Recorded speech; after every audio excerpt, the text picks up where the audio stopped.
the final or finale of the F-86H Sabre Hog.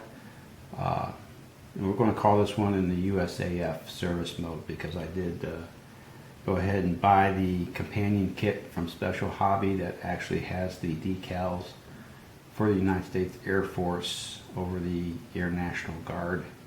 So that's the one I'm going to use for my dad to make it truer representation of what he flew back in the late 60s, early 60s.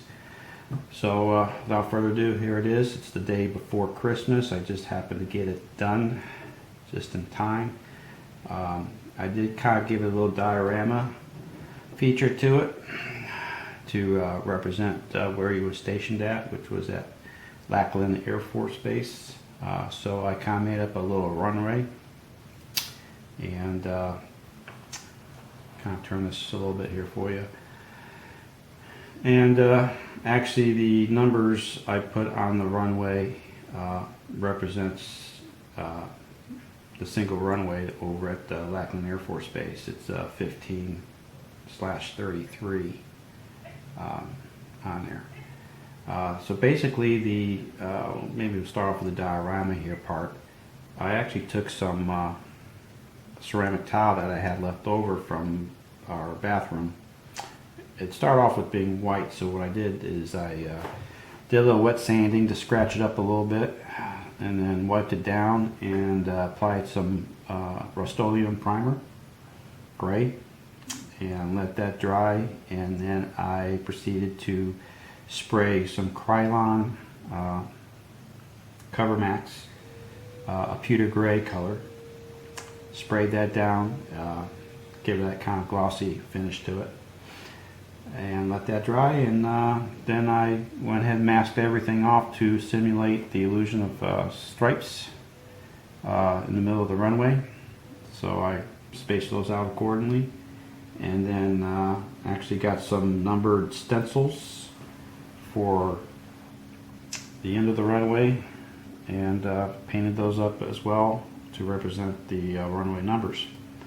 Another thing I did, because one issue with the actual Sabre itself, if you don't put any weight in the front of the intake, it's going to lay itself back on the tail end, which in this case is a good thing for me because I wanted to simulate that it was either landing or taking off.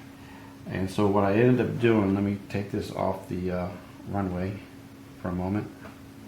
What I ended up doing was taking a spare clear part sprue and cut it to the proper height, and I applied some CA glue and put it right there on the end so that when the plane gets sit down, it will actually, the tail end will sit on the back end of this, simulating that it's taking off. So that's kind of like what I did for the diorama part of this project. So let me take this off for a moment, and then we'll get right to the star of the show, which is our F-86H Sabre, and kind of give you a better idea of everything I went through with it. I pretty much went with the 90% of the photo etch stuff. It's labor intensive, but it came out pretty well. Basically this whole paint scheme is Tamiya. I did use a rattle can for the base coat on the whole entire plane, and then of course I applied some Tamiya Clear X22. It's the first time I used that through my airbrush, so that came out pretty good. And once I had the clear coat on, and I applied the decals that came with the second kit I bought. So that all went well. And as far as the photo etch there, I guess we call these fences for part of the slats there. Those were pretty tough, but I did line them up pretty well as best as I could. The one little trick that I had in mind for this antenna that's coming out the end of the wing, since the wing is very tight and close fit, because I wanted a nice, no gaps on it, and there was no indication as where to attach it to the wing.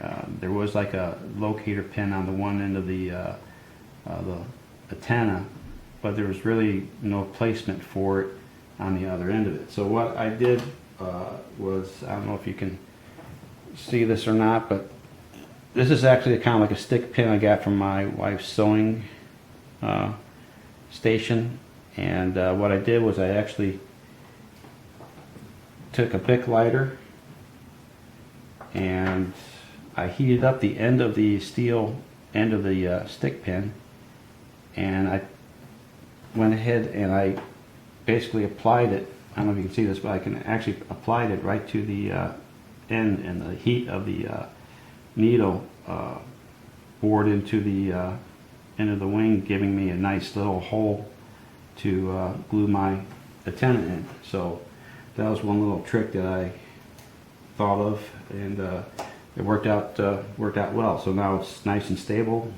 It's not going anywhere, as long as I don't get my fat fingers and break it off. But anyways, that's that. The other thing I did, we'll turn this other way, is all my photo etch parts here on the underneath, I basically kept in the gold pattern the way it came. I didn't want to paint over it because I wanted my dad to kind of see what the photo etch looked like, and it kind of gives a nice little contrast to the aluminum and the silver that I applied on the paint. So as far as these drop tanks, you know, there are some fins that actually came with the drop tanks, the main fins, but let me kind of turn this over here, maybe you can see that. But these little guys here, I actually had to make up on my own, because as far as the pictures that I see on the box and any of the reviews, they actually have these located on the ends of the main fins to the drop tanks. So what I ended up using was a plastic gallon jug, and cut out a section, and then I cut it to what I thought the shape and the size of the vertical fins, lack of a better term, and then I applied it with some glue and let that sit overnight, and then I painted those with the Tamiya aluminum. So that was my solving that kind of a issue of a part I never had, and just using what I had around the house, and I think that came out very well. So anyways, that's pretty much everything that was done to this model, and like I said, I think it came out really well. Another point is I want to make this kind of more personalized, since it is a gift to my dad for Christmas. And on the back of the tail, the actual numbers represent something that's important to him. It's actually his birthday. So there's U.S. Air Force, and then the numerical numbers for his birthday on the tail, just to kind of give that little extra touch of personalizing it. That this was his plane that he test flew at Lackland. So let me go ahead and take this back off, and we'll get it set back up the way it's going to be presented to him on Christmas Day, which is tomorrow. And kind of go from here. Let me line this up. Alright, one more time, we'll turn around. And I had some high and lows on this project, but overall, some challenging things that I had to get through, but I'm glad it's finished. I think he's going to like it. And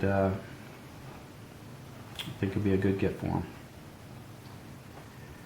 And just hopefully when we drive over there, it doesn't fall apart on me. So it's going to be very, very careful. Fragile. So there you go. And I'm happy with it. So I hope he is too. And with that, that's the end of the series. Just want to say Merry Christmas to everybody. And Happy New Year. And thanks for watching. And thanks for subbing.